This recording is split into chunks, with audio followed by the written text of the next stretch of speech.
कुछ कहानियाँ सिर्फ लिखी नहीं जाती, वो जी कर दिखाई जाती हैं। ये कहानी है एक ऐसी बेटी की जिसका जुनून था बाइक चलाना और जिसका सपना था अपने डैड का सपना पूरा करना। श्रेया भोसले, एक बाइकर जो बैंक के रास्ते चली। सफ़र सिर्फ सड़कों पर नहीं, जिंदगी के मोड़ों पर भी तय हुआ।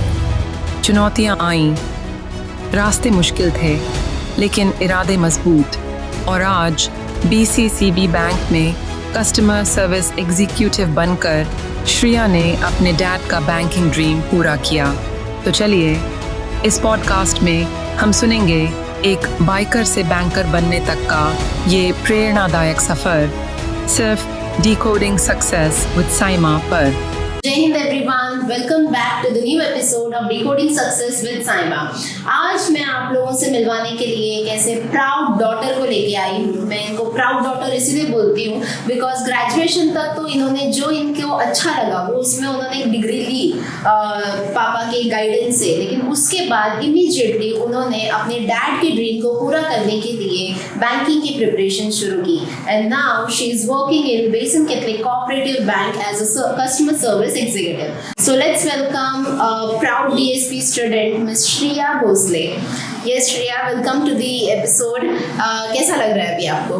बहुत अच्छा लग रहा है। पहली बार ऐसा मेरा इंटरव्यू ऐसे पॉडकास्ट पे आने वाला है, तो बहुत अच्छा लग रहा है। पहली फीलिंग है कि कुछ नया कर रहा है। Very nice. सो अभी आप वर्किंग प्रोफेशनल हो, बैंक में है ना। सबसे पहले जान के लेते हैं कि आपको कौन सी पोस्टिंग मिली, कहाँ मिला है पोस्टिंग? पोस्टिंग मिला है उमराले ब्रांच में जो नालासोपारा वेस्ट में है, और पोस्ट है customer service executive. Customer service executive, और नालासोपारा वेस्ट में मिला। और आप रहते कहाँ पे हो? विरार में। विरार वेस्ट में, मतलब हार्डली कितना किलोमीटर रहेगा आपके घर से?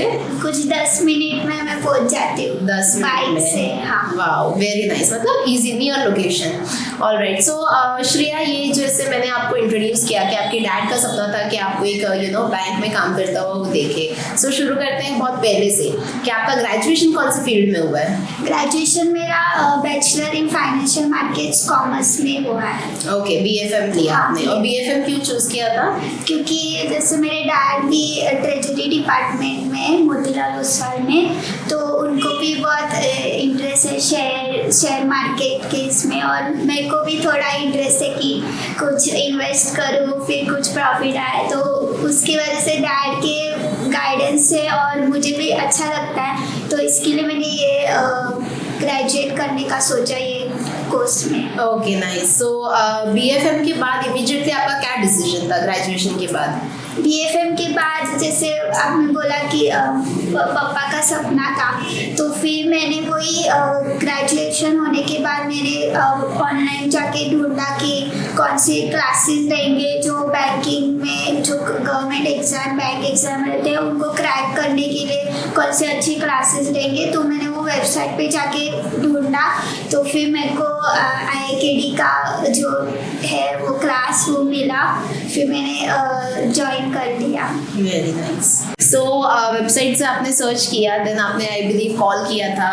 आप कॉल एक्चुअली आपका भी नहीं, शायद आपके पेरेंट्स का आया था, एंड देन हमने एक अपॉइंटमेंट बुक की थी और फिर आपने क्लास विजिट किया था, राइट? सो विरार ब्रांच, राइट। उसके बाद का एक्सपीरियंस कैसा था ब्रांच में आने के बाद? ब्रांच में मैं मम्मी के साथ आई थी, तो पहले आपने ही मेरा ये लिया था, तो फिर मेरे को ऐसे सुन के अच्छा लगा कि विद स्टडी हमको दूसरा भी मतलब जो अपना सेल्फ डेवलपमेंट के लिए जो एक्टिविटीज़ है उससे भी हम लोग का सेल्फ डेवलपमेंट हो सकता है। तो वो सुन के बहुत अच्छा लगा, क्योंकि मैं थोड़ी इंट्रोवर्ट हूँ, तो उसकी वजह से थोड़ा मेरे को भी एक्सपोजर मिलेगा, तो इसके लिए मेरे को बहुत अच्छा लगा।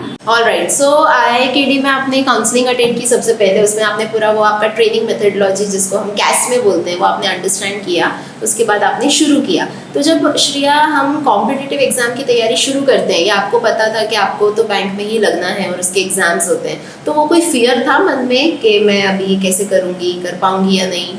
हाँ, फियर तो था, क्योंकि मैंने जो पहला ही पेपर दिया था SBI का, तभी तो मुझे कुछ भी नहीं आता था। रीजनिंग भी बहुत मतलब बोलते कि पूरा दिमाग के ऊपर से जा रहा था, तो फिर थोड़ा फियर था कि कैसे होगा, क्योंकि पापा को भी बहुत एक्सपेक्टेशन थी कि हो जाए ऐसा।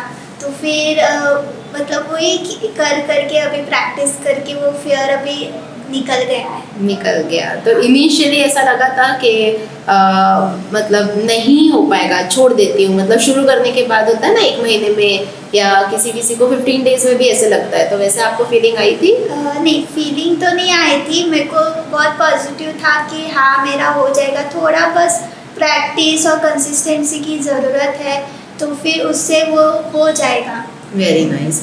ऑलराइट, सो अभी आपने ये कंसिस्टेंसी की बात की, उससे मुझे याद आया कि बहुत सारे एक्टिविटीज़ हम करते हैं IIKD में, कंसिस्टेंट रहने के लिए भी स्टूडेंट्स के लिए बहुत सारे मोटिवेटिंग पॉइंट्स हैं, तो वो आप इलैबोरेट करोगे कि उसमें एज अ स्टूडेंट आप क्या फील करते हो?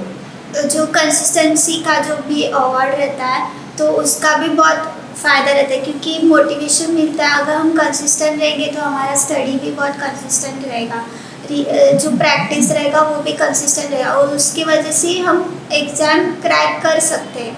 तो वो बहुत अच्छा है कि IIKD मोटिवेट करता है कि हम कंसिस्टेंट रहे और उससे हमारा एग्ज़ाम भी क्रैक हो जाए। राइट, सो बेसिकली सब ऑडियंस को या स्टूडेंट्स को, एस्पिरेंट्स को मैं बता देती हूँ कि हम क्या सोचते हैं कि जैसे हमारे मेंटर हैं IIKD के डायरेक्टर श्याम सर, वो बोलते हैं कि कॉम्पिटिटिव एग्जाम की तैयारी करना मतलब it's like a running a marathon, जिसमें आपको स्पीड मेंटेन करना पड़ता है और कंसिस्टेंट रहना पड़ता है। अगर आप उसमें रुक गए तो डेफिनेटली बाकी का कॉम्पिटिशन आपसे आगे जा सकता है। और यहीं पे हम क्या सोचते हैं कि अगर हमारे स्टूडेंट कंसिस्टेंट रहते हैं फॉर अ मंथ तो उनके नाम के पोस्टर्स लगते हैं। वैसे अगर वो 2 महीना 3 महीना कंसिस्टेंट रहते हैं तो उनके लिए अवार्ड्स एंड रिवॉर्ड्स होते हैं IIKD में, जो सबके सामने फेलिसिटेट किया जाता है। सो वैसे आप कितने बार जीते हो श्रेया कंसिस्टेंट का अवार्ड? वैसे तो मैं कंसिस्टेंट थी, मतलब अवार्ड नहीं मिला, पर मैं कंसिस्टेंट रहती थी, उसकी वजह से मैं ये एग्ज़ाम क्रैक कर पाई हूँ। आपको इसलिए नहीं मिला बिकॉज एक दिन 2 दिन हाँ। बीच में जो आपके पैशन के लिए आप चले जाते थे, तो उसके ऊपर भी अभी बात करेंगे that you are passionate about riding bikes. हाँ, बाइक राइडिंग के श्रेया बहुत फैन है, और उसके ऊपर थोड़ी बात करते हैं श्रेया कि आपने अपने पैशन को अपना करियर बनाने का नहीं सोचा? नहीं, क्योंकि वो हो जाएगा, पर कैसा है कि कुछ स्टेबिलिटी भी चाहिए अपनी लाइफ में। तो वैसे बैंक क्या करियर है वो स्टेबल है, तो फिर वो उसका भी दोनों, तो कैसा है कि दोनों हम कैसे मैनेज कर पाए, वैसे मैंने सोचने का ये किया। Very nice. सो अभी बाइक राइडिंग जो आप स्टूडेंट थे तभी तो मैं देखती थी 1-2 लेक्चर बीच में से ना थोड़ा सा, या फिर उसके बाद आप जाके करते थे। अभी जॉब करते करते कैसे मैनेज कर रहे हो? जॉब करते मतलब मैं अगर कोई वीकेंड रहता है सैटरडे संडे, तो फिर हम लोग का ग्रुप है वैलेंट राइडर्स, तो उनके साथ मैं जाती हूँ, मतलब प्लान राइड के लिए ऐसा। ओके, सो ये जो आपका पैशन है बाइक राइडिंग, इससे क्या सीखते हो श्रेया? इससे बहुत कुछ सीखने को मिलता है। पहली बात तो हम कैसे हम पेशेंट रह सकते हैं, मतलब अगर हम ओवर कॉन्फिडेंस रहे तो हमारा कुछ एक्सीडेंट हो सकता है या कुछ हाँ। हो सकता है, तो पेशेंस बहुत सीखने को मिलता है वो करने से। और जैसे पैशन है तो वो हो जाता है, मतलब ऐसे ज़बरदस्ती करने की ज़रूरत नहीं है। वाह, वेरी नाइस।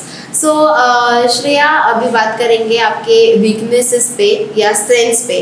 जब आपने शुरू की थी तैयारी तो विद इन 2 मंथ्स 3 मंथ्स क्या एनालिसिस था कि आपके स्ट्रेंथ्स क्या क्या थे सब्जेक्ट्स में? स्ट्रेंथ पहले तो प्रैक्टिस कर करके रीजनिंग स्ट्रेंथ बन गया था। और जैसे इंग्लिश तो मैं मम्मी के साथ इंग्लिश में ही बात करती हूँ, तो इंग्लिश भी मेरा एक तरह से स्ट्रेंथ ही था, बस थोड़ा उसको पॉलिश करने का था। और मैथ्स थोड़ा वीक था, मतलब मेरे को पसंद है, पर कैसे अरिथमेटिक जो बैंक एग्जाम्स में आते हैं वो थोड़े ट्रिकी रहते हैं, तो उसके ऊपर भी काम करना, तो वो थोड़ा मेरे को उसका वीकनेस लगता था।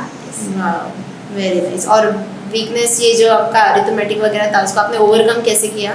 ओवरकम करके मतलब जो वीडियोस रहते हैं या फिर जो हमारे फैकल्टी रहते हैं वो उन्होंने ट्रिक्स या बहुत कुछ पूरे चैप्टर को कैसे एनालाइज करते हैं या कैसे सॉल्व करते हैं, तो वो करके मैंने उसको भी ओवरकम किया। नाइस। अब बात करते हैं आपकी फैमिली बैकग्राउंड के बारे में। जैसे आपने बताया आपके डैड तो जॉब करते हैं मोतीलाल ओसवाल कंपनी में, और कौन कौन है आपकी फैमिली में? हम न्यूक्लियर फैमिली में रहते हैं। मेरी मम्मी, मेरे पापा और मैं अलोन डॉटर हूँ। तो मेरे को कैसे दोनों भी रोल्स निभाने पड़ते, लड़का का भी लड़की का भी। तो मेरे को बहुत प्राउड लगता है कि हाँ, मेरे को दोनों करना पड़ता है, अच्छा लगता है। Oh, और wow. हाँ, वेरी नाइस। ऐसा कंटाल नहीं आता अकेले घर में नहीं। ऐसा कभी? नहीं, क्योंकि मम्मी पापा ने कभी ऐसे होने ही नहीं फील कराया ही नहीं। क्योंकि और ऐसे दोनों का रिस्पॉन्सिबिलिटी देने से मेरा भी खुद का बहुत ग्रोथ होता है। Very nice. और देखा है मैंने, मतलब most of the single child के अंदर नेचुरली एक सेंस ऑफ रिस्पॉन्सिबिलिटी रहती है, बिकॉज उनको पता है कि उनको करना है सो दैट आगे, स्पेशली डॉटर्स अगर वो सिंगल चाइल्ड होते हैं तो। Very nice. सो श्रेया, बात करेंगे आपके अचीवमेंट्स की कि IIKT में आपने क्या क्या अचीव किया है? पहले मैंने स्टार्टिंग में जब ज्वाइन किया था तभी मिस IIKT का मैंने अवार्ड जीता था, जिसमें मैंने डांस किया था, लावनी डांस। हाँ, उसके फर्स्ट परफॉर्मेंस था। हाँ, फर्स्ट परफॉर्मेंस था, तो उसके लिए मैंने जीता था। फिर जो तिलगुड़ मेकिंग कंपटीशन रहता है मकर संक्रांति के दिन, काइट मेकिंग कंपटीशन रहता है मकर संक्रांति के दिन, तो वो भी मैंने एक बार तिलगुड़ के लिए और एक बार काइट के लिए जीता है। यस। तिलगुड़ मेकिंग में क्या हुआ था कि यूनिक तिलगुड़ मेकिंग का ये था, कॉन्टेस्ट था, उसमें कुछ फ्लेवर या कुछ ऐड करके। मुझे आज तक श्रेया के हाथ का तिलगुड़ याद है, जिसमें स्टूडेंट को खुद बनाना था। जिंदगी में फर्स्ट टाइम ब्लूबेरी फ्लेवर का तिलगुड़ काजू कतली के शेप में मैंने खाया था, जिसमें जेम्स मेरे ख्याल से थोड़े से वो गार्निश किए हुए थे। एंड काइट मेकिंग तो आपने बहुत अच्छे बनाए, मेरे ख्याल से बैक टू बैक 2 बार आपने काइट सबमिट की थी। हाँ। एक विरार में, एक वसई में, अभी भी काम आता ही है वो। और थीम था उसमें पॉल्यूशन के ऊपर। पॉल्यूशन के ऊपर मैंने बनाया था। Very nice. एंड इतना ही नहीं, श्रेया के बारे में खासियत ये भी है, मैंने सुना है कि इनकी बिल्डिंग की भी रिस्पॉन्सिबिलिटी श्रेया ही लेते हैं, वेदर इट में भी रंगोली या वेदर इट में भी जाइंट कंदिल, है ना, बिल्डिंग का। और इनकी मम्मी मुझे ये सब बताते हुए बहुत प्राउड फील करते हैं, बहुत अच्छा लगता है खुद के स्टूडेंट के बारे में ये सब सुन के। यहाँ पे भी श्रेया आपकी पर्सनैलिटी एकदम ऑलराउंडर टाइप्स थी। जैसे यहाँ सिर्फ पढ़ाई में ही नहीं, हमने आपको बहुत सारे एक्टिविटीज़ में एडिशनली पार्टिसिपेट करते हुए देखा है। तो आपके हिसाब से एक स्टूडेंट को अगर आगे जॉब की तैयारी करनी है तो श्रेया कैसी पर्सनैलिटी रखनी चाहिए? इसी तरह से मतलब ओनली स्टडीज या ओवरऑल ग्रूमिंग बहुत मैटर करता है? ओवरऑल ग्रूमिंग बहुत मैटर करता है, क्योंकि स्टडीज़ तो होता रहता है, पर ओवरऑल ग्रूमिंग बहुत इम्पॉर्टेंट है सेल्फ डेवलपमेंट के लिए भी। क्योंकि स्टडीज़ जैसे बोलते बुक का कीड़ा है, ऐसे होना नहीं चाहिए। बाकी सब भी करना चाहिए, जैसे बहुत सारे एक्टिविटीज़ रहते हैं क्लास में, उनमें भी पार्टिसिपेट करना चाहिए। और फिर वो जो फीलिंग आती है कुछ एक्टिविटी जीतने के बाद, वो भी कुछ अलग ही रहती है। Right. And if I am not wrong Shreya, पहले इतने ओपन अप नहीं होते थे, है ना, बहुत रिजर्व रहते थे। तो आप में ही खुद में बहुत सारे चेंजेस हमें देखने को मिले हैं। कैसे हमने एक इंट्रोवर्ट स्टूडेंट को एम्बिवर्ट बनते हुए देखा है, मतलब जहाँ ज़रूरत थी वहाँ पे आपने वैसी पर्सनैलिटी को अडेप्ट किया। ऑलराइट। सो श्रेया, ये जो जर्नी रही है इसमें सबसे ज़्यादा सपोर्टिव आपके लिए कौन रहे, आपके मम्मी या डैडी? वैसे बोले जाए तो दोनों भी। हाँ। क्योंकि उन्होंने कभी प्रेशर आने नहीं दिया कि तुम प्राइवेट जॉब करो या फिर कुछ कमाई के लिए करो, क्योंकि उनका एक ही गोल था कि बस बैंक में जॉब लगनी चाहिए। तो कभी ऐसे उन्होंने प्रेशर आने नहीं दिया। वाह। और ये जो जर्नी थी इसमें कभी ऐसे ऑब्स्टिकल्स फेस करने को मिला आपको आपके रिलेटिव की तरफ से, कोई फ्रेंड या कोई भी मतलब ऐसे नेगेटिविटी डाल रहे हो या कुछ इन्फ्लुएंस करने की कोशिश कर रहे हो? ऐसे इन्फ्लुएंस करने की ऐसे तो नहीं, पर बस पूछते थे क्या कर रही है हाँ। टाइम से बैंक के एग्जाम्स दे रही है ऐसा। हाँ। पर कभी ऐसे इन्फ्लुएंस नहीं किया या ब्रेन वॉश बोलते हैं वैसे तो कभी नहीं किया। Very nice. And I believe अगर किया भी होगा तो शायद आप तक नहीं पहुंचा, because you have a very supportive family, specially mom and dad. And I if I am not wrong, mummy भी जॉब करते हैं, है ना? एंड मैंने तो पहली ऐसी डॉटर को देखा है जो बाइक पे खुद अपनी मम्मी को अपने जॉब के लोकेशन पे ना ड्रॉप करती है। मेरा और श्रेया का पार्किंग सेम है, तो हम रोज़ मॉर्निंग में मिलते थे, मम्मी से भी मैं मिलती थी रोज़। अभी कैसे मैनेज करते हो मम्मी को ड्रॉप करना?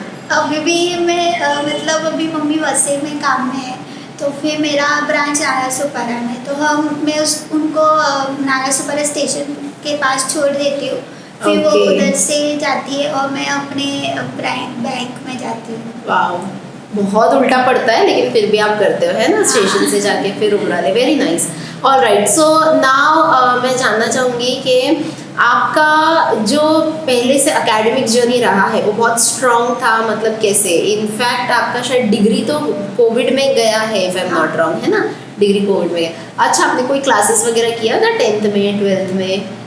10th के लिए 8th से लेके 10th के लिए HR क्लासेस है वो किए थे, जो वीरान में। फिर 11th 12th के लिए आइडियल क्लासेस किए थे। फिर 13 14 15 में कोई क्लासेस नहीं किए थे, क्योंकि सिर्फ फर्स्ट ईयर के लिए मैथ्स के लिए लगाए थे क्लासेस। वो बस छोटा मोटा ही था, पर पूरे ग्रेजुएशन की डिग्री में क्लासेस नहीं लगाए थे। Very nice. सब खुद से स्टडी किया। Nice nice. नाउ मुझे इससे और एक बात याद आती है श्रेया, कि जैसे आपने बैच ज्वाइन किया था, अभी हम रूकीज़ और विंटेज का कॉन्सेप्ट रखते हैं, जहाँ पे 3 months तक ये न्यू स्टूडेंट जो है वो रूकीज़ के टेस्ट देते हैं, मतलब एक अलग लेवल का टेस्ट होता है, एक अलग लेवल की प्रिपरेशन होती है। उसके बाद विंटेज में जाते हैं, जो कि एक लेवल अप हो जाता है। आपके टाइम पे ऐसा कुछ नहीं था, है ना, रूकीज़ और विंटेज का कॉन्सेप्ट नहीं था, तो आपके लिए टफ था इमीडिएटली नए पोर्शन को अडाप्ट करना, या कैसे? एक्चुअली मैं जब ज्वाइन हुई थी तभी वो कॉन्सेप्ट नहीं था। मैं आने के 2-3 महीने बाद वो चालू हुआ, रूकीज़ विंटेज। तो ऑलरेडी हम लोग विंटेज में आ गए थे, तो फिर रूकीज़ का मैंने कभी देखा नहीं था कि बहुत बेसिक से ये रहता है, उनका स्टेट टेस्ट रहता है, बेसिक मैथ्स रहता है। तो फिर वो मैंने उससे कभी गई नहीं, तो डायरेक्ट मुझे विंटेज में है, तो मेरे आते थे मार्क्स तभी 35-40 के आसपास। वाओ, हाँ, एकदम न्यू स्टूडेंट थे आप, तभी भी आपका मार्क्स ना, क्योंकि 2-3 महीने में उतना मैंने कर लिया था, प्रैक्टिस करके कंसिस्टेंसी रहा। कितना घर पे प्रैक्टिस करते थे आप? पहले तो मतलब स्टार्टिंग में थोड़ा बहुत था कि कंटाला था करने के लिए, पर थोड़ी देर बाद उसका इम्पोर्टेंस समझ में आया कि भाई प्रैक्टिस करना है, कुछ भी करो। तो फिर वही मैं उसके बाद क्लासेस जाती थी, क्लासेस के बाद थोड़ा रेस्ट करके फिर एक मॉक दो या फिर सेक्शनल टेस्ट दो, वैसे करके फिर उसका एनालाइज करो। फिर वो सब करके मैंने वो अभी पा लिया है। Very nice. श्रेया, मुझे आप एक एस्पिरेंट हो, इन जो कोऑपरेटिव बैंक तो क्लियर कर चुके हैं और साथ ही साथ अभी नेशनलाइज बैंक की और तैयारी आगे कर रहे हैं, उनसे मुझे ये पूछना है, हमारे बहुत सारे कमेंट सेक्शंस में मैं देखती हूँ ड्रॉप किया जाता है कि 3 महीने में क्लियर हो जाएगा, ऐसे ऐसे करो, हम करवा के दे देंगे, ऐसा कुछ। तो is it possible for any aspirant कि 3 महीने में कुछ भी क्लियर हो जाए? 3 महीने में तो पॉसिबल नहीं है, क्योंकि स्टार्टिंग में मेरे को भी लगा कि मेरा हो जाएगा, पर जैसे जैसे मेरे को समझा पोर्शन, तो फिर लगा कि इतना जल्दी तो नहीं होगा। पर जो लिखते हैं कि 3 महीने में हो जाएगा, ये कोर्स ले लो, कैसे वे सब नहीं हो सकता है। एटलीस्ट मिनिमम 6 to 8 months तो देना ही चाहिए। Exactly 6 to 8 months basic cooperative के लिए तो होना ही चाहिए, right? Right, very well said Shreya. मैं तो डेफिनेटली हमारे सारे स्टूडेंट्स को समझाती रहती हूँ, अभी एस्पिरेंट्स खुद बोलेंगे तो बहुत अच्छा लगता है न्यू कमर्स को। 3 महीना कॉन्सेप्ट क्लियर होने के लिए, पोर्शन समझने के लिए लगता है। 3 महीना अगर लगता होता, या अगर कोई ऐसा होता कि हाँ हम करवा देंगे 3 महीने में, तो आज हमारा आधा से ज्यादा यूथ बैंक में या फाइनेंस सेक्टर में होते और अनएम्प्लॉयड नहीं होते, या किसी को भी इतना टाइम नहीं लगता। करेक्ट ना?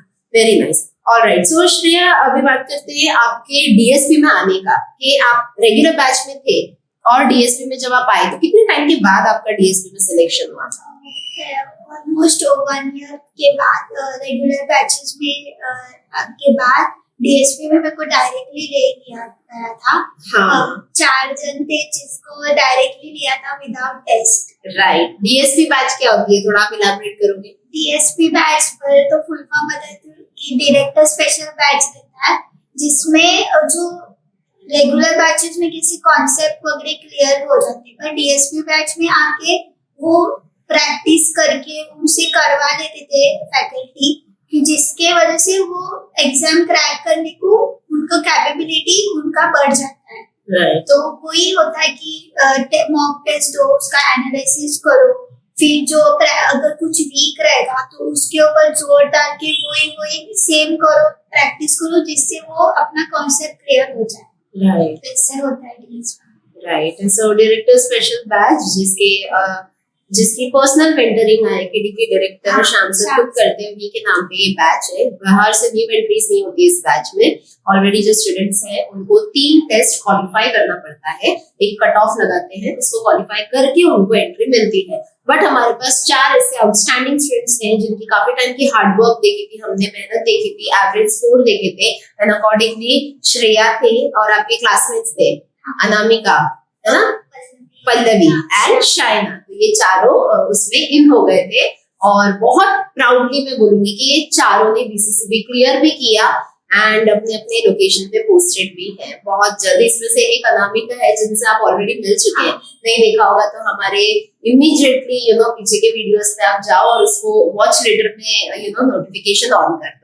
ऑलराइट श्रेया, सो आपने ये जो रुकीज और विंटेज का कॉन्सेप्ट मिस किया, आपसे 2-3 महीने बाद फिर वो शुरू हुआ, आपके ओपिनियन में ये कैसा था? मिस करना अच्छा था या फिर आप मिस नहीं करते और धीरे धीरे होते, कैसा था आपके? जैसे आपने बोला कि मिस करना, पर ऐसे जो आरकेडी ने मेरे को विंटेज का जो स्टार्टिंग से मैंने अपना एफर्ट्स डाला, तो वो एफर्ट्स के साथ ही आरकेडी के सपोर्ट के साथ ही मैंने वो किया, मतलब प्रैक्टिस किया। तो फिर वो मेरे को भी अच्छा है कि डायरेक्टली विंटेज पर जो बाकी के बच्चे जो लुकीज के साथ विंटेज पहले लुकीज में, फिर उनको भी उतना ही फायदा है क्योंकि उनका भी बेसिक से स्ट्रेंथ बढ़ के वो विंटेज में आ रहे हैं। Right, very nice. Okay, so one myth जो आपने सुना हो कॉम्पिटिटिव एग्जाम से रिलेटेड या बैंक के रिलेटेड, बैंक एग्जाम्स?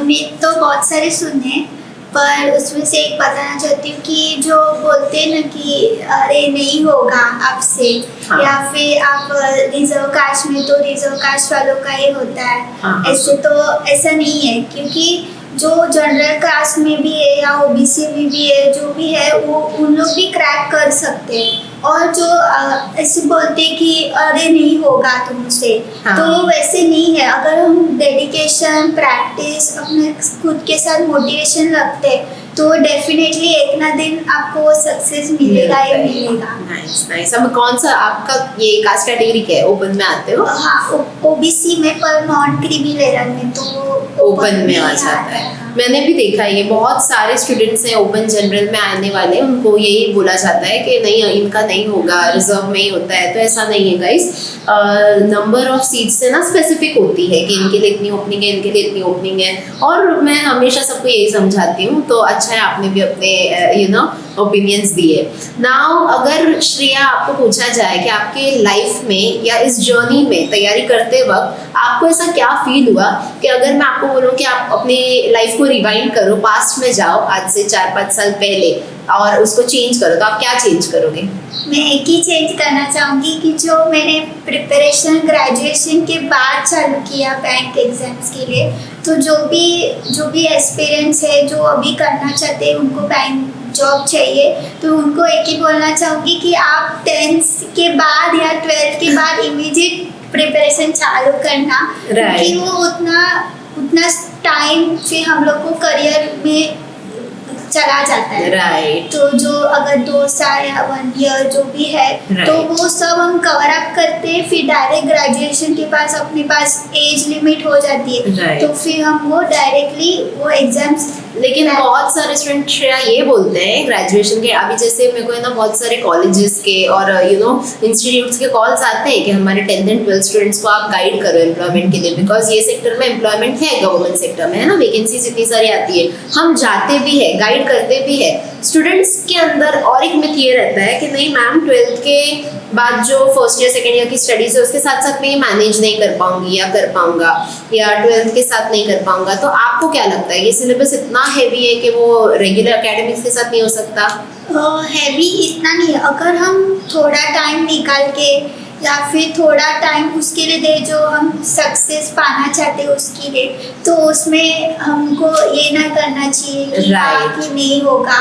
मैनेज करके हम कर सकते, क्योंकि हमारा यंग ब्लड है, हाँ। तो हम कैसे भी करके मैनेज करके वो चीज़ें कर सकते हैं और उसके लिए टाइम दे सकते हैं। ऑल्सो ये जो सिलेबस है बैंकिंग का या कोई भी कॉम्पिटेटिव एग्जाम का, वो आपका स्कूल सिलेबस ही है ना, इंग्लिश एंड मैथ्स का। इंग्लिश में जो ग्रामर रहता है वो रहता है, फिर पैसेज रहता है वो सॉल्व करना रहता है, Right. फिर मैथ्स में बेसिक मैथ्स लाइक सिंप्लीफिकेशन, वो सब क्वाड्रेटिक इक्वेशन वो हम लोग Right. 10th 8th 9th में पढ़ा हुआ है। बस थोड़ा रहता है कि थोड़ा ट्रिक के साथ वो फास्ट कैसे कर सकते हैं, वो रहता है बैंक एग्जाम Right. क्योंकि टाइम लिमिट रहता है इसके लिए। हाँ, और इसीलिए फिर मैं उन स्टूडेंट्स को यही समझाना चाहूँगी जिनको लगता है कि नहीं ये एक बर्डन हो जाएगा, ये हेवी हो जाएगा एकेडमिक के साथ करने के लिए, तो ऐसा नहीं है। आपके डिग्री कॉलेज, आपके जूनियर कॉलेज के साथ जब आप इसको करते हो तो बिकॉज यहाँ पे आपको फास्ट पेपर सॉल्व करना है, इसलिए आपकी स्पीड अपने आप मेंटेन हो जाती है, जो आपके कॉलेज में भी आपके जो मार्क्स है उसमें बहुत इंप्रूवमेंट लाने में आपको हेल्प करेगी। एंड प्रोबेबली नाउ हमारे 13 बैचेस में से ऑलमोस्ट 5 बैचेस प्लस ऐसे हैं जिसमें अंडर ग्रेजुएट्स या फिर आफ्टर 12th एंड, तो सुना है श्रेया की बात बहुत स्टूडेंट्स ने सुना है, और मैं चाहूँगी इन फ्यूचर भी सब उसको एप्लीकेबल करें। श्रेया, आपका क्या मानना है ग्रेजुएशन के बाद क्या करना बेस्ट ऑप्शन है? जैसे CMA की तैयारी, कॉस्ट मैनेजमेंट अकाउंटेंट की तैयारी, या MBA करना, या MCOM करना, या फिर डायरेक्टली वो जो जॉब करना चाहते हैं उसकी तैयारी करना? 4 ऑप्शंस में से 4 ऑप्शन में से अगर हमको अगर कुछ प्रेशर रहेगा, फैमिली रिस्पॉन्सिबिलिटी रहेगी, तो जॉब के लिए जाना अच्छा है, पर प्राइवेट जॉब में कैसे थोड़ा स्ट्रगल रहता ही है, तो Right. फिर वो भी देखना चाहिए कि स्ट्रगल के साथ हम कैसे वो हाँ। रिस्पॉन्सिबिलिटी फैमिली की ले सकते हैं, Right. क्योंकि प्रेशर रहता है, फैमिली प्रेशर भी रहता है। राइट। हाँ, और जो आपने बोला जो डिग्री लेके अगर फैमिली सपोर्ट रहेगा तो वो जो भी स्टूडेंट है वो पढ़ाई करके वो आगे बढ़ सकता है, पढ़ाई करके फिर उसके बाद जॉब वो भी ले सकता है, Right. या फिर दोनों एक साथ भी कर सकते हैं अगर हमको मैनेज होता है तो। राइट। ओके, सो ये तो आपने अपना एक अलग ओपिनियन दिया।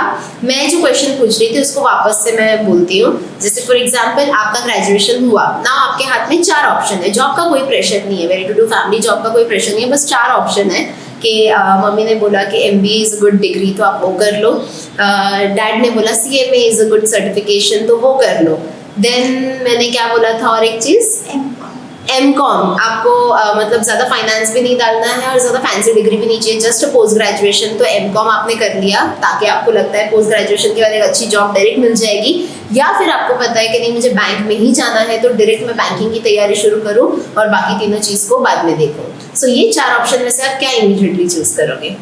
इमीडिएटली अगर हम लोग का बैंक का गोल है तो बैंक एग्जाम्स की प्रिपरेशन के लिए मैंने चूज़ किया। राइट। तो MBA इन बैंकिंग क्यों नहीं चूज़ किया आपने ग्रेजुएशन के बाद? MBA पहले क्या था कि ड्रीम था कि बैंक में लगना है, तो पहले उसके ऊपर फोकस किया कि हाँ चलो हम फोकस करते, फिर जॉब का बाद में देख लेंगे। Right. तो फिर वो फोकस के साथ वो बैंक एग्जाम्स क्रैक किया। अभी बैंक जॉब के साथ अगर हम साथ साथ में वो डिग्री भी अभी कर सकते, क्योंकि age is not the limit to learn anything, Right. तो फिर उसके साथ भी हम वो दोनों मैनेज करके कर सकते हैं। Perfect, exactly. So nowadays again इसके ये पॉइंट के थ्रू मैं यही सबको समझाना चाहती हूँ कि डिग्रीज एक्चुअली अभी कितनी मैटर करती है, ये भी आप मार्केट का एनालिसिस लो, डायरेक्टली वो शुरू करना जिसमें आपका इंटरेस्ट है ना। फॉर एग्जांपल किसी को कॉस्मेटिक्स में करियर करना है तो directly go for cosmetology course, या फिर उसमें कोई स्पेसिफिकेशन सर्टिफिकेशन लेके इमीडिएटली जॉब करना स्टार्ट करो, बिकॉज डिग्री लेटर ऑन आप कभी भी कर सकते हो, बट एक्सपीरियंस हैंड्स ऑन लेना बहुत ज़रूरी है, गैप नहीं होना चाहिए। और उसके लिए आप बिटवीन द डिग्री कॉलेज या आफ्टर डिग्री कॉलेज इमीडिएटली कोई स्पेसिफिक कोर्स जिसमें आपको जॉब करना है वो शुरू करना चाहिए आपको। बहुत सारे स्टूडेंट्स बोलते हैं कि नहीं MBA बैंकिंग करने के बाद में कॉलेजेस जो है हमें बैंक में प्लेस कर देते हैं, है ना। सो वैसे केस में आपको अगेन सेक्टर डिसाइड करना बहुत ज़रूरी है। बैंकिंग सेक्टर्स बहुत सारे बैंक्स है, types of bank, private bank, scheduled bank, cooperative bank, nationalise bank, इस तरह से। सो बहुत ज़्यादा डिटेल काउंसलिंग इसमें हो सकती है एंड डेफिनेटली ऐसे वन ऑन वन काउंसलिंग के लिए whether it may be online या फिजिकल फेस टू फेस, उसके लिए आप कांटेक्ट कीजिए IIKD को। नंबर्स मेंशन कर रही हूँ मैं, हमारी वेबसाइट की लिंक मेंशन कर रही हूँ, आप उस पर इंक्वायरी कर सकते हैं, आपको डेफिनेटली हमारे काउंसलर्स कॉल करेंगे, राइट? ऑलराइट, सो श्रेया बात करते हैं अभी आपके टफ टाइम्स की। टफ टाइम्स नहीं, पहले तो मैं पूछना चाहूँगी कुछ भी ऐसा फनी या कुछ ऐसा इंसिडेंस हुआ है आपके साथ एग्जाम सेंटर पे, एग्जाम हॉल में या फिर प्रिपरेशन के टाइम पे?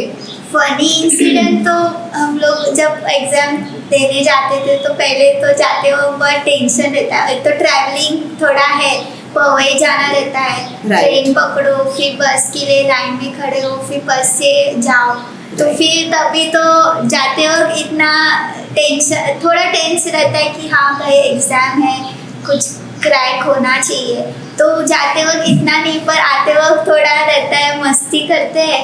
तो ऐसे बहुत सारे इंसिडेंट्स है, पर मैं बोलना चाहती हूँ IBPS क्लर्क का एग्ज़ाम था, तो तभी श्रावण चालू था। ओके। तो जो मेरे साथ जो हम लोग का शिफ्ट था, साहिल, देवेन और अर्जुन करके, हम चारों का शिफ्ट एक ही था। तो तभी हम लोग को भूख लगी थी, हम लोग का 8 बजे का शिफ्ट था, 8 बजे फिर हम छूटे कुछ 10 बजे, फिर हम आए स्टेशन के पास, तो हम कुछ 11:30-12 बजे थे, तो हमको भूख लगी थी, वो तो खाने जाते कुछ, तो हम एक होटल में गए थे।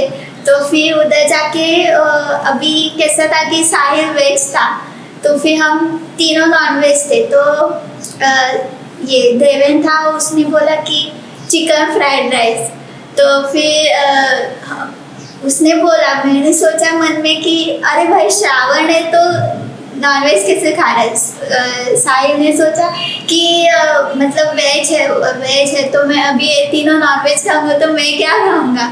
और ये अर्जुन ने सोचा कि अरे दोपहर में चिकन फ्राइड राइस किधर खा रहा है।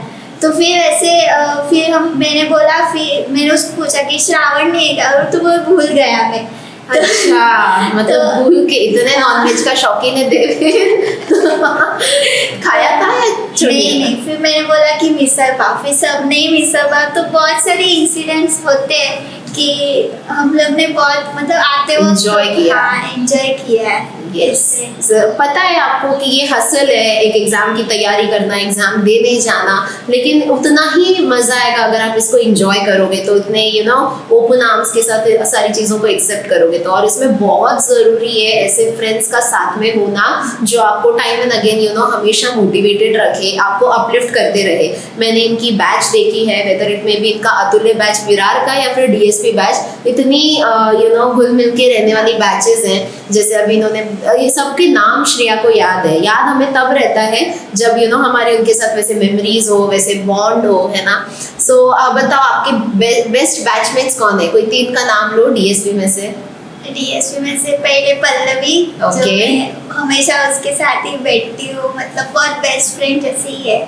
फिर साहिल है, देवेन है, जो मतलब ऐसी बहुत मोटिवेट करते हैं कि हाँ भाई कर लेंगे, कुछ नहीं कर लेंगे। तो फिर उन तीनों का मैं नाम लेना चाहती हूँ। Very nice. ओके, और बाकी सब भी है, ऐसे नहीं तीनों ही बाकी सब पूरा DSP बैच है जो एक दूसरे को बहुत सपोर्ट करते हैं कि हाँ भाई हो जाएगा, कुछ नहीं। हाँ, मुझे DSP से याद आया वन मोर थिंग, जब आपने न्यू DSP में एंट्री ली थी, आपको पता है आपने टेस्ट क्वालिफाई नहीं किया, कुछ नहीं किया, तो इमीडिएटली जब हमने कुछ स्टूडेंट्स को एंट्री दी थी, उसके बाद हमने देखा कुछ स्टूडेंट्स डिमोटिवेट हो रहे हैं, थोड़े से डर रहे, घबरा रहे, जो कि नेचुरल था। तो वैसे आपके अंदर कुछ फीलिंग आई थी? Because if I am not wrong, जब आपने एंट्री ली थी तभी हमारे स्टूडेंट्स ना सब पढ़ रहे थे, संगीता, नीलेश, डॉल्टन, सृष्टि, सब उस वक्त उसी बैच में थे। तो वो एक अलग कॉन्सेप्ट में कल्चर रहते हैं, उसको एक नाम DSP Pro एंड DSC, इस तरह से हमने फिर उसको डिस्टिंग्विश किया। तो ये आपके लिए कैसा रहा, एडवांटेजेस रहा या बहुत फियरफुल फैक्टर था? पहले जब स्टार्टिंग में मैं आई थी तो पहले उनको बहुत अच्छे मार्क्स आते थे और मेरे को उतने अच्छे मार्क्स नहीं आते थे, तो थोड़ा ये होता था डिमोटिवेट, अरे बाप रे हमको ही कम आ रहे, इनको इतना अच्छे मार्क्स आ रहे। तो ऐसे लगता था, लेफ्ट आउट फील होता था पहले कि स्टार्टिंग में कि थोड़ा ये हो रहा है कि नहीं हो पा रहा है मेरे से। राइट। पर बाद में धीरे धीरे फिर उनसे बात करने के बाद फिर संगीता का जो मैंने सिलेक्शन देखा था, मतलब उसका रिजल्ट जब मोबाइल पर आया था तब मैंने उसकी खुशी देखी थी, वो रोने ही लग गई थी। तो वो देख के मेरे को लगा हाँ एक दिन मैं भी उसके जगह रह सकती हूँ। तो फिर वो देख के बहुत मोटिवेशन हुआ, अच्छा लगा। फिर नीलेश का भी सिलेक्शन हुआ, उसका तो एक बार बैक टू बैक सिलेक्शंस हो रहे थे। फिर अभी वो अच्छी पोस्ट पे ECGC PO है। तो वो सब देख के फिर उनको थोड़ा घुल मिल के उनसे बात करके या फिर उनसे कुछ टिप्स देके थोड़ा करके धीरे धीरे मैंने भी मर्ज कर, मतलब उनके साथ मिलके वो मैंने अपना लिया। Wow, very nice. तो मैं आप लोगों को बता दूं ये 4 स्टूडेंट्स की जिनकी हम बात कर रहे हैं, जैसे Sangeeta, she is working in SBI as a probationary officer, जिनका आपको अगेन पिछले वीडियोस में उनकी इंटरव्यू या पॉडकास्ट कॉन्वर्सेशन मिलेगा। नीलेश मेहरोलिया जिन्होंने LIC HFL क्लियर किया, उसमें जॉब कर रहे थे और जॉब करते करते उन्होंने यूको बैंक का LBO, NICL, IDBI, ये सब बहुत सारे एग्जाम्स क्लियर किए। एंड देन बहुत प्राउड फीलिंग उन्होंने दी कि इंडिया में, पूरे इंडिया में जहाँ पे सिर्फ 40 वैकेंसीज निकली थी from export credit guarantee corporation ECGC, वो 40 में एक हमारे वो स्टूडेंट नीलेश मेहरोलिया सिलेक्ट हुए हैं and now he is working there. और उसके बाद Srishti, she got into LIC HFL and now recently उन्होंने अपना इंडियन बैंक का भी एग्जाम क्लियर किया एंड डॉल्टन तो लग गए SBI क्लर्क में, जो सबका एक ड्रीम जॉब होता है। तुरंत प्रिपरेशन स्टार्ट करते ही एवरीबडी टारगेट्स SBI क्लर्क। सो इस तरह के स्टूडेंट्स के साथ श्रेया ने इनिशियली कॉम्पीट किया एंड देन वो भी लग गए हैं, श्रेया भी लग चुके हैं, राइट। अच्छा श्रेया, आपका ये जो ब्रांच है उमराले, मुझे उससे भी एक बात याद आई, हमारे जो लास्ट ईयर स्टूडेंट सिलेक्ट हुए थे, again last year we had 16 students जो बेसिक कैथलिक कोऑपरेटिव बैंक में सिलेक्ट हुए थे एंड बिकॉज एवरीबडी यहीं के रहने वाले हैं तो उनको ज़्यादा दूर की पोस्टिंग नहीं मिली थी नियर से। तो आपके ब्रांच में वैसे लास्ट बैच में से कोई है या आप अकेले हो फिलहाल वहाँ पे IIKD में से? नहीं, मेरे साथ 2 जन हैं। वाओ। कामिनी करके और हेमांगी करके, हाँ। जो वही ब्रांच में काम करते हैं। कामिनी देशमुख? हाँ। ओके। वो और हेमांगी राउत ना? हाँ, वो भी पहले DSP में थे। हाँ, तो वो हेमांगी एज अ कैशियर काम करती है। वाओ। और कामिनी है वो FD फिर RTGS ओके। वो सब करती है। नाइस। उनका वो काउंटर। आपको कुछ आइडिया है उनका अभी बेसिक पे कितने तक पहुंच गया होगा? कभी कुछ शेयर किया उन्होंने? नहीं, वो तो मेरे को आइडिया नहीं है। ओके। पर स्टार्टिंग में उनको भी उतना ही था ऐसा। हाँ, और अभी कहाँ तक, मतलब करियर प्रोग्रेशन क्या आपने समझा है बेसिक कैथलिक कोऑपरेटिव बैंक में? करियर प्रोग्रेशन मतलब हमको एक्सपीरियंस बहुत मिलता है एज अ फ्रेशर। वो जो कस्टमर के साथ डील करना रहता है, फिर जो कस्टमर प्रॉब्लम लेके आते हैं वो कैसे हम सॉल्व करते हैं, फिर हम जो ऑफिसर रहते हैं, जो असिस्टेंट मैनेजर रहते हैं, जो सीनियर्स रहते हैं, उनसे हम कैसे वो प्रॉब्लम को सॉल्व करते हैं, फिर वो कैसे बताते हैं, वो सब देख के बहुत एक्सपीरियंस आता है। क्योंकि हम फ्रेशर है, कुछ आइडिया नहीं रहता है, सिर्फ बैंक मतलब पता है कि हाँ बैंक है, पर जो बैंक के अंदर का जो फंक्शंस रहता है वो अभी एक्सपीरियंस करने को मिल रहा है। तो बहुत अच्छा लगता है कि अभी हाँ एक्सपीरियंस मिल रहा है, अच्छी बात है। हाँ श्रेया, मुझे पूरा प्रोसेस आप एक्सप्लेन करो एक बार कि आपने कैसे वैकेंसी देखी BCCB की कस्टमर सर्विस की एग्जीक्यूटिव की आउट, और फिर आपने क्या सोचा, कैसे अप्लाई किया, उसके बाद क्या जर्नी रही अंटिल सिलेक्शन? पहले IIKD में जो हम लोग के फैकल्टी है उन्होंने ही बताया था कि बस्सी कैथलिक का फॉर्म आया है तो वो भरो, और कंपलसरी सबको भरने को लगाया था पूरे IIKD को। तो फिर हम लोग ने फॉर्म फिलअप किया, फिर एटलीस्ट 1 मंथ के बाद एग्ज़ाम था। तो एग्ज़ाम में 200 मार्क्स का क्वेश्चंस का एग्ज़ाम था। फिर वो पवई में ही था तो अच्छा था कि एक ही सेंटर जो हमेशा जाते हैं तो वो कन्वीनियंट हो गया था। तो फिर हम एग्ज़ाम दिया, फिर बाद में रिजल्ट आया, फिर रिजल्ट आने के बाद देखा तो 16th रैंक पे नाम वाह। था। हाँ और ये रैंकिंग ऑल ओवर लगी थी हाँ, ना, all जिसमें over, हाँ टॉप से लेके मतलब टॉप 10 में तो हमारे स्टूडेंट्स थे ही हाँ, थे, हाँ। रैंकर 1 2 3, फिर आई बिलीव 5 6 हाँ। 7 ऐसे सब, और आप 16 थे उसमें। हाँ। नाइस। फिर बाद में मैं गांव में थी तभी रिजल्ट लगा था, तो फिर मेरे को अर्जेंटली आना पड़ा क्योंकि नेक्स्ट डे उन्होंने डॉक्यूमेंट वेरिफिकेशन के लिए बुलाया था। Okay. लाइक आधार कार्ड, पैन कार्ड, फिर जो ग्रेजुएशन के सर्टिफिकेट्स है वो सब लाने थे, उसके जेरोक्स वो सब। तो वो डॉक्यूमेंट वेरिफिकेशन हुआ, उसके बाद हमको ईमेल आया इंटरव्यू के लिए। तो इंटरव्यू भी हम लोग का हुआ और IITD ने बहुत सपोर्ट किया था हम लोग का। हम जब एग्जैम मॉक इंटरव्यू था, टेस्ट मतलब ये जो क्लास में हुआ था मॉक इंटरव्यू, उसमें भी आपने श्याम सर ने बहुत हेल्प की थी कि कैसे बात करना है, कैसे बोलना है, क्या नहीं बोलना, क्या बोलना है। फिर वो भी आपने बहुत हेल्प किया था IITD ने। फिर वो जाके उधर भी जो इंटरव्यू था हेड ऑफिस में पापड़ी में वसई में, तो उधर भी आपने आके मोटिवेशन दिया था दही शक्कर खिलाया था। तो वो भी बहुत अच्छा लगा कि हाँ IITD है साथ में, Yeah. कुछ टेंशन लेने की ज़रूरत नहीं है। Yeah. फिर हम लोग का इंटरव्यू हुआ, दोपहर के टाइम पे मेरा इंटरव्यू था, तभी भी पूरा बहुत बड़ा पैनल बैठा था हाँ। इससे गोल करके। तो फिर एक एक क्वेश्चन पूछ रहे थे, पर ऐसे वो भी बहुत सपोर्टिव थे क्योंकि फ्रेशर थे हम। Yeah. तो फिर उन्होंने भी अच्छे से हमको क्वेश्चन पूछा, फिर पर उन्होंने भी ऐसे नहीं डराया नहीं हाँ। कि हाँ ये डर कि कोई लोग डरा के ये पूछते, पर उन्होंने बहुत फ्रेंडली पूछा। तो फिर वो भी अच्छा लगा कि हाँ कि इतना भी ये नहीं था इंटरव्यू। फिर भी देखते कि क्या होता है, पता नहीं आगे जाके क्या होगा। फिर इंटरव्यू के बाद फिर थोड़े दिन बाद मेल आया कि रिजल्ट आया कि इंटरव्यू भी हाँ, क्लियर हो गया। कि इंटरव्यू क्लियर हो गया। फिर उसमें भी कुछ 11th या 12th रैंक था मेरा, तो वो भी अच्छा लगा कि हाँ इंटरव्यू क्लियर हो गया। फिर बाद में मम्मी पापा को बताया, फिर मम्मी पापा भी बहुत खुश थे कि हाँ हो गया करके। Right. तो फिर वो अलग ही फीलिंग थी कि हाँ हो गया करके, लगा नहीं था होगा। तो फिर वो भी होने के बाद फिर हम लोग को मेल आया कि वो की ज्वाइनिंग था। फिर ज्वाइनिंग के बाद 10 जुलाई को ज्वाइनिंग था, जो गुरु पूर्णिमा का दिन था, बहुत अच्छा दिन था। मेरे मम्मी पापा का भी 25th एनिवर्सरी था। Wow. तो बोलते हैं ना भगवान ने बहुत बरस दिया था खुशियों के साथ हमारी फैमिली के ऊपर, तो बहुत अच्छा फीलिंग था। फिर बाद में उमराले में मंडे से पोस्टिंग था 10 जुलाई के बाद।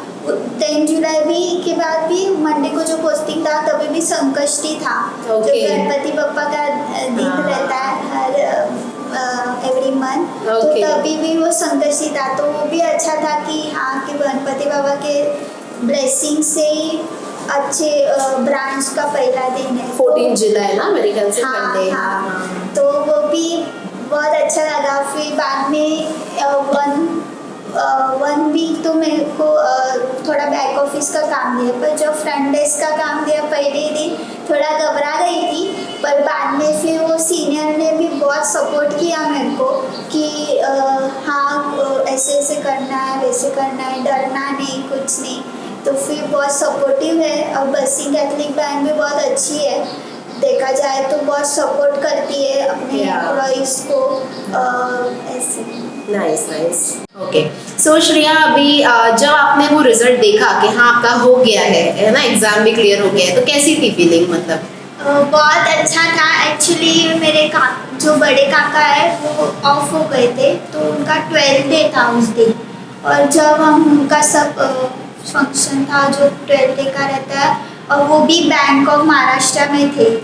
तो वो रिटायर हो के बैंक ऑफ महाराष्ट्र में थे पहले। तो फिर वो मतलब उनका 12th डे रहता है, तो कैसे बोलते कि सब कार्य हो जाता है, मतलब हाँ। वो चले जाते हैं। तो फिर हम शाम को आए घर पे, उनके इधर से, तो फिर तभी मेरे को रिजल्ट माय आया। गॉड, ये तो- स्टेटमेंट कितने गुज़बम्प स्टेटमेंट है। हाँ, मेरे पूरे फैमिली को ही ये बहुत शॉकिंग था कि एक चले गए जो बैंक हाँ। में थे और अब नेक्स्ट जनरेशन है, और उसी दिन मैं बैंक में लग गई थी। तो बहुत बहुत ये हो रहा है, गर्व की बात है कि हाँ, कि वो चले गए पर मैं लग गई। हाँ। तो हम लोग का इतने सारे कोइंसिडेंसेस हुए आपकी हाँ, लाइफ में, बहुत। कितना मैजिकल, मतलब सुन के एक एक बात सुन के बहुत अच्छा लग रहा है ना। सॉन्ग कश्ती के दिन आपका ज्वाइन करना, आपके गुरु पूर्णिमा और पापा मम्मी का एनिवर्सरी था, वो भी 25, उस वक्त आपका वहाँ पे फर्स्ट ये था, तो very nice. So now while working कैसा लग रहा है? नया नया जॉब है, बहुत बर्डन, हेक्टिक, प्रेशर, कैसा फील हो रहा है? बर्डन तो नहीं है, बहुत अच्छा लग रहा है क्योंकि नई नई चीज़ें सीखने को मिल रही है कि कैसा करना रहता है, कैसा नहीं नहीं सब बैंक के अंदर की चीजें समझ में आ रही है अभी। हाँ, जो अकाउंट ओपनिंग रहेगा या फिर पासबुक का जो प्रिंटिंग रहता है, फिर जो एड्रेस चेंज के लिए कस्टमर आते हैं या फिर कुछ फ़ोन नंबर चेंज के, वो कैसे करना रहता है। फिर हम करने के बाद जो ऑफिसर रहते हैं वो अप्रूव करते हैं, ऑथराइज करते हैं। फिर कस्टमर के साथ कैसे हम डील करते हैं, जैसे अगर कोई कस्टमर आया, उनको ये प्रॉब्लम है, तो फिर वो कैसे हम बताते हैं या फिर उनको बोलते, उनको ऐसे नहीं होने देते कि हाँ उनको नेग्लिजेशन जैसे फील नहीं होने देते। उनको बताना पड़ता है कि हाँ ये फॉर्म भरो, फिर जो है वो कौन से डॉक्यूमेंट चाहिए वो बताना पड़ता है। और ऐसे अभी 2 वीक्स से मेरे को फ्रंट ऑफिस का काम दिया है। तो फ्रंट ऑफिस के काम में कैसे 3-4 कस्टमर थे कि उनको मेरा सर्विस बहुत अच्छा लगा। तो परसों के दिन ही एक कस्टमर आए, तो उन्होंने ऐसे हैंडशेक करके बोला कि वेरी हेल्पफुल, थैंक यू। तो बहुत अच्छा लगता है कि हाँ, कि हम भी अच्छा सर्विस दे रहे हैं और हमारे भी करियर में थोड़ा ग्रोथ हो रहा है, इससे लगता है। और बाकी भी 2-3 कस्टमर थे कि उनको भी अच्छा लगा सर्विस के साथ जो मैंने दिया था उनको, तो अच्छा फील होता है। फिर मैं घर पे आके मम्मी को बताती, पापा को, उनको भी अच्छा लगता है कि हाँ, कि मेरी बेटी कुछ अच्छा कर रही है, सीख रही है, एक्सपीरियंस मिल रहा है, बात कैसे करते हैं वो सीख रही है। नाइस। सो नाउ जॉब के साथ साथ अभी और आगे कुछ प्लान्स हैं? आपने कुछ सोचा है खुद के लिए आगे? हाँ, जॉब के साथ साथ पहले कोऑपरेटिव बैंक है, तो मेरा मेन टारगेट है कि नेशनलाइज बैंक एग्जाम को क्रैक करना। लाइक SBI हुआ, IBPS का जो एग्जाम रहते हैं वो क्रैक करके नेशनलाइज बैंक का टारगेट है मेरा। ओके, तो उसके लिए टाइम मैनेज हो रहा है श्रेया पढ़ाई के साथ साथ? हाँ, अभी कर रही हूँ। जैसे अभी मेरा ब्रांच का टाइमिंग है 10 to 5, फिर 5 बजे के बाद वर्किंग ही रहता है, थोड़ा जो बैकलॉग का काम रहता है थोड़ा करना पड़ता है। तो 6:30 7 तक मैं घर पे आती हूँ। फिर उसके बाद थोड़ा फ्रेशन अप होके, थोड़ा रिलैक्स होके, फिर 8 बजे मैं फिर से स्टडी के लिए बैठती हूँ। फिर एक मॉक देती हूँ, फिर उसका एनालिसिस तो 1.5 और 2 आवर तक मैं करती हूँ। फिर खाना खाने के बाद सो जाती हूँ। मतलब होता है, मतलब हाँ, अगर हमारे ऊपर है, बिकॉज लोकेशन बाजू में दिया है, तो वो बहुत फ़ायदा होता है क्योंकि 10 मिनट आना और 10 मिनट, तो 20 मिनट में ट्रैवलिंग, तो वो किससे जो ट्रेन का जो स्ट्रगल रहता है वो उससे थोड़ा रिलीफ है। तो वो टाइम के बदले हम स्टडीज के लिए टाइम दे रहे हैं, तो अच्छा ही है। Wow, nice. ऑलराइट। सो श्रेया, यहाँ पे ये जो आपने कैस्मे के थ्रू ट्रेनिंग ली है, इसका आपके पर्सनल लाइफ में क्या इम्पैक्ट पड़ा है? वैसे हमने सबसे मेन जो था जॉब, उसके लिए तो देखा, बट उसके अलावा जैसे मैं आपको बोला था कि मैं इंट्रोवर्ट थी, तो पहले जो एक्टिविटीज़ रहते हैं, जो पब्लिक स्पीकिंग रहता है, फिर डिबेट रहता है, तो उसमें कैसे हमको बोलना पड़ता है। जो हमारे बैचमेट्स हैं उनके सामने बोलना, आके सामने एक टॉपिक के ऊपर बात करना रहता है। तो उसकी वजह से मेरा मैं जो 4 लोगों के सामने बोल नहीं पाती थी, तो उसकी वजह से मेरा वो इम्प्रूवमेंट आ गया कि हाँ, मैं एक 4 लोगों के सामने बोल सकती हूँ। लीडरशिप क्वालिटी मेरे में आ गई है थोड़ी, उसकी वजह से। वाह। और आप जो बाकी चीज़ करते हो, जैसे आपका पैशन है बाइक राइडिंग, उसमें कोई उसका इम्पैक्ट आया हो? हाँ आया है, जैसे कि मैं 2 इयर्स ज्वाइन किया है मैंने। हम लोग का वैलेंट राइडर्स का वैसे का राइडिंग ग्रुप है। Okay. उसमें तो फिर उसके जो उन्होंने मेरे में देखा कि हाँ एक लीडरशिप क्वालिटी है इसमें, तो अभी उन्होंने मेरे को जो उनका कमेटी रहता है वीआरजेड लाइक वैलेंट राइडर्स, तो उनकी कमेटी में भी मेरे को ऐड किया है कि वाह, और उनके 15 इयर्स के ग्रुप में पहली बार एक फीमेल राइडर कमेटी में ज्वाइन हुई है। वाह, ये तो आपके लिए सक्सेस स्टोरी है ना? Very nice, congratulations on that. Thank you. Nice. तो फिर वही उन्होंने उसकी वजह से किधर तो देखा होगा कि हाँ ये कर सकती है और उनको उसको भी हम ग्रूम कर सकते हैं, पर ये उनको उसमें ग्रुप का फ्यूचर दिखता है कि हाँ भाई कुछ कर लेगी ये। Wow, very nice. और right now coming again to your job only, बहुत सारे स्टूडेंट्स हैं थोड़ा मन में ना ये रखते हैं कि नहीं दिस इज कोऑपरेटिव बैंक, तो इसको यू नो दी अपॉर्चुनिटी जो उनको मिलती है, जैसे एग्जाम क्लियर हो जाता है, इंटरव्यू भी क्लियर हो जाता है, बट ये अपॉर्चुनिटी अभी ग्रैब करनी चाहिए, नहीं करते हैं, SBI तो आ ही रहा है ना। तो ऐसे केस में ऐसे स्टूडेंट्स को, एस्पिरेंट्स को जो आपके ही शायद बैचमेट्स होंगे या फिर कोई भी एस्पिरेंट है, उनको आप क्या मैसेज देना चाहोगे ऐसी कंफ्यूज पर्सनैलिटीज को? मैसेज एक ही रहेगा कि अपना जो फोकस है उससे हटिए नहीं।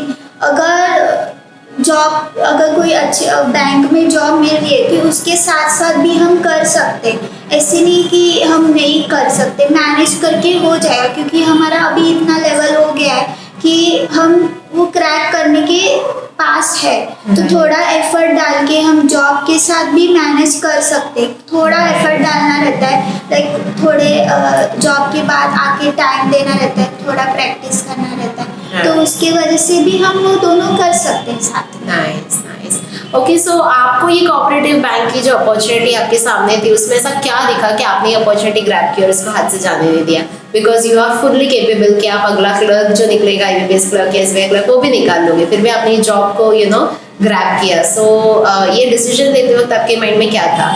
माइंड में बहुत कुछ चल रहा था, क्योंकि थोड़ा ही कदम पास में ही है, पर कैसे था कि एक security back of the mind रहता है कि हाँ थोड़ा इनकम आ रहा है, मम्मी पापा के ऊपर पूरा डिपेंडेंस नहीं है, तो और मेन बात मतलब एक्सपीरियंस भी मिलता है। जो अभी कोई पोस्ट आ रहे हैं, जैसे बैंक ऑफ बड़ौदा के पोस्ट है LBO में, उसमें एक्सपीरियंस भी चाहिए था। Right. तो उसके लिए भी हम अपॉर्चुनिटी खोल देते कि हाँ एक्सपीरियंस है तो हम वो फॉर्म भी भर सकते, वो एग्ज़ाम भी क्रैक कर सकते। Right. तो हमको एक्सपीरियंस भले थोड़ी कोऑपरेटिव बैंक है ठीक है, पर हमको एक्सपीरियंस मिलता है, उससे भी हम आगे बढ़ सकते। वाह, वेरी नाइस। अब ये सब सुनने के बाद मैं आपको और एक क्वेश्चन पूछना चाहूँगी कि IIKD के बारे में अगर आपको 5 द मोस्ट अमेजिंग पॉइंट्स बोलते हैं या एडवांटेजेस पॉइंट्स, तो क्या होंगे? पहली बात तो जो आपका कैस्मी मेथोडोलॉजी है वो बहुत अच्छा है, क्योंकि उससे स्टूडेंट का ग्रूमिंग बहुत होता है, जो इंट्रोवर्ट भी रहते हैं वो भी आगे बढ़ सकते हैं। Right. वो एक है। फिर जो आपका जो फैकल्टी की जो टीचिंग मेथड है, जो ट्रिक्स सिखाते हैं, जो कॉन्सेप्ट क्लियरिंग है, वो भी बहुत अच्छा है। और जो श्याम सर है जो खुद डायरेक्टर है, वो भी इतना सपोर्ट करते हैं, ऐसे कभी स्टूडेंट को गिरने नहीं देंगे, जो भी होगा सपोर्ट करके उनको आगे बढ़ने की प्रेरणा देते, ताकत देते, और हमेशा स्टूडेंट के पीछे बैकबोन की तरह खड़े रहते हैं। So, ये कुछ चीज़ें हैं जो आपको सबसे अच्छी लगती है। ऑल्सो श्रेया, जैसे मैंने पहले बताया कि आप हर तरह के एक्टिविटीज़ में आगे रहे हो, तो आपने बहुत सारी मेमोरीज IIKD में बनाई है। वन ऑफ द मेमोरी जो आपके लिए सबसे अमेजिंग रही हो, जो आप लाइफ में कभी नहीं भूल सकते, वो कौन सी हो सकती है? मेमोरीज तो बहुत सारी है, पर जो बोलना चाहूँगी कि जो DSP में आके हम जो टेस्ट देते थे, फिर टेस्ट के बाद हम जो लूडो खेलते थे कभी कभी, क्लास में भी होता था। ओके, तो फिर वो ऐसे मस्ती करके, फिर जो पैर पोते ना, अब जॉब पे लग जाएंगे तो दिन वापस नहीं आएंगे। राइट। तो वो बहुत अच्छा लगता था। फिर जो हम आपके जो फेस्टिवल रहते थे हम खुद कभी कभी डेकोरेशन करते थे, जैसे वीरान में। तो वो भी बहुत अच्छा लगता था कि हाँ हम कुछ अच्छा कुछ डिफरेंट कर रहे हैं। फिर जो फेस्टिवल रहते हैं उसको पार्टिसिपेट करना या फिर उसमें हम कुछ मैसेज जो शेयर करते थे, फिर वो बहुत अच्छी अच्छी बातें और मेमोरीज बहुत बने हैं। Wow, so nice of you. So Shreya, और एक चीज आपको मैं बोलूंगी कि जो भी एस्पिरेंट है जो घर बैठे बैठे तैयारी कर रहे हैं, बहुत लोग सोचते हैं ना हो जाएगा, घर से हो जाएगा, उनको आप किस तरह से अपने अंदाज में वेलकम करना चाहोगे IIKD में? बिकॉज आपको तो ये समझ में आ गया कि ग्रुप स्टडी और कम से कम 15 से 20 लोग मेंटर्स टाइप जो आपके सर पे होंगे, हाँ आपको ये करवा के दे, ऐसे उन लोगों का होना बहुत जरूरी है। तो ऐसे अपने अंदाज में उनको वेलकम टू IIKD कैसे बोलोगे? Join IIKD in short. मैं वही बोलना चाहूँ कि क्लासेस के बिना थोड़ा होना मुश्किल है, क्योंकि IIKD इतना ग्रो करती है खुद को और जो हम लोग का जो गोल है उसके पास जाने में बहुत हेल्प करती है। तो मैं सबको यही करना चाहूँगी कि हाँ आ जाओ IIKD और अपना ड्रीम सक्सेस कर दो। राइट, एंड ऑल्सो सबसे बिगेस्ट एडवांटेज ले लो that once an IIKDian always an IIKDian, जैसे आपको यहाँ पे लाइफ लॉन्ग वैलिडिटी मिलती है, जैसे हमारे सारे स्टूडेंट्स को मिल रही है। इसीलिए जॉब करते करते भी अब वो तैयारी कर रहे हैं। बहुत सारे स्टूडेंट्स हमारे वीकेंड में छुट्टी रहती है उनको, तब वो आते हैं। और इतना ही नहीं, श्रेया सिर्फ अपना कॉम्पिटिटिव एग्जाम की तैयारी और जॉब ही नहीं कर रहे, साथ ही साथ डिग्री, अब वो जाके डिग्री भी ले रहे हैं ना। एक उन्होंने एक पर्टिकुलर डिग्री चूज की जिसका हेल्प उनको आगे प्रमोशन में उनकी जॉब में हो सकती है। ऑलराइट, सो लास्टली श्रेया, क्या क्या मैसेजेस आप देना चाहोगे? फर्स्टली तो श्याम सर के लिए क्या बोलना चाहोगे? श्याम सर के लिए एक ही बोलना चाहूँगी कि आप हमेशा हम लोग के साथ रहे और हम लोग के पीछे हमेशा रहते हैं। और उनकी इतना डाउन टू अर्थ नेचर देख के बहुत अच्छा लगता है कि हाँ इतने बड़े डायरेक्टर हैं फिर भी हम लोग के साथ इतने अच्छे से बात करते हैं। उनको कभी प्राउड ऐसे होता ही नहीं है, बहुत डाउन टू अर्थ है। और एक ही बोलना चाहूँगी कि हम लोग के पीछे हमेशा इसी तरह से हेल्प करते रहो। Very nice. ऑल्सो हमारा जो एक डिपार्टमेंट है, स्टूडेंट केयर डिपार्टमेंट, जो आप लोग के साथ कंटिन्यूस कोऑर्डिनेटेड रहते हैं, पेरेंट्स को कंप्लेनिंग कॉल जाते रहते हैं ना, आए नहीं किया नहीं, उनके लिए आप क्या बोलना चाहोगे? उनके लिए एक ही बोलना चाहूँगी कि हमेशा जो भी नए स्टूडेंट रहते हैं उनको हमेशा हेल्प करते रहे और अच्छे से सबसे, ऐसे तो बहुत अच्छे ही है, सब बहुत सपोर्टिव है। जो भी छोटी प्रॉब्लम रहती है तो सॉल्व करते हैं, हेल्प करते हैं। तो वही कहना चाहूँगी कि बाकी के जो नए स्टूडेंट हैं उनको भी हेल्प करें। Wow, very nice. And now lastly, जो अपने फेलो एस्पिरेंट्स हैं, स्पेशली जो आपके अभी बैच में भी कुछ होंगे या फिर कोई और भी एस्पिरेंट की ऑडियंस जो देख रहे हैं हमें, जिनका ड्रीम है बैंक में जॉब करना या कोई भी कॉम्पिटिटिव एग्जाम क्रैक करना, उनको आप क्या बोलना चाहोगे? उनको एक ही बोलना चाहूँगी कि जो अभी हम करते आ रहे कंसिस्टेंसी रखना चाहिए, क्योंकि सक्सेस पाने के लिए वो बैंकिंग एग्ज़ाम में वो रहना ही चाहिए कंसिस्टेंसी। फिर जो टेस्ट रहता है उसको भी कैसे हम एनालाइज करें, फिर वो जो भी हम उनको क्रैक करने की जो एक ही स्टेप थोड़ा एफर्ट डालेंगे तो हो जाएगा। तो उनको यही कहना चाहेंगे कि all the best for future exams and हो जाएगा, बस हो जाएगा। हो जाएगा और हो जाता है, बस आपको मेहनत करनी है ना, उसी रास्ते पे चलते रहना है, तो ऑफकोर्स आपको आपका डेस्टिनेशन मिल जाएगा। Thank you so much Shreya, बहुत वर्किंग लाइफ में और स्टडी में और आगे की तैयारियों में आप उलझे हुए थे, फिर भी आपने टाइम निकाला, आप यहाँ पे विजिट किए आज और आपने बहुत सारे वैल्यूएबल इनपुट्स आपने हमेशा हमसे शेयर किए and I am very much sure कि ये बहुत सारे एस्पिरेंट्स को हेल्प करेगा आगे। So thank you so much for giving your time, है ना। अभी हमारे सब स्टूडेंट्स वर्किंग प्रोफेशनल बन गए हैं तो उनको काफ़ी फॉर्मली बोलना पड़ता है। So it was very very very pleasure talking to you and I hope हमने सारे पॉइंट्स कवर किए हैं। अगर आपके कुछ भी डाउट्स अभी भी ऐसे हैं जो रह गए हैं तो प्लीज़ कमेंट सेक्शन में उसको मेंशन कीजिए, हम उसको भी रिजॉल्व करेंगे या उसके ऊपर भी आपको आंसर ज़रूर देंगे। और अभी तक के इस चैनल को सब्सक्राइब नहीं किया होगा तो subscribe the channel, press the bell icon, video को लाइक करना मत भूलना। जितने लाइक्स आते हैं उतना मोटिवेशन मिलता है कि ऐसे ही स्टूडेंट्स को हम सक्सेस दिलवाते रहें और उनकी सक्सेस को डिकोड करते रहें। और ऑल्सो इस एपिसोड को अपने सारे friends, family, relative, cousin, aspirants के साथ शेयर करना मत भूलना। थैंक यू, मिलते हैं नेक्स्ट वीडियो में।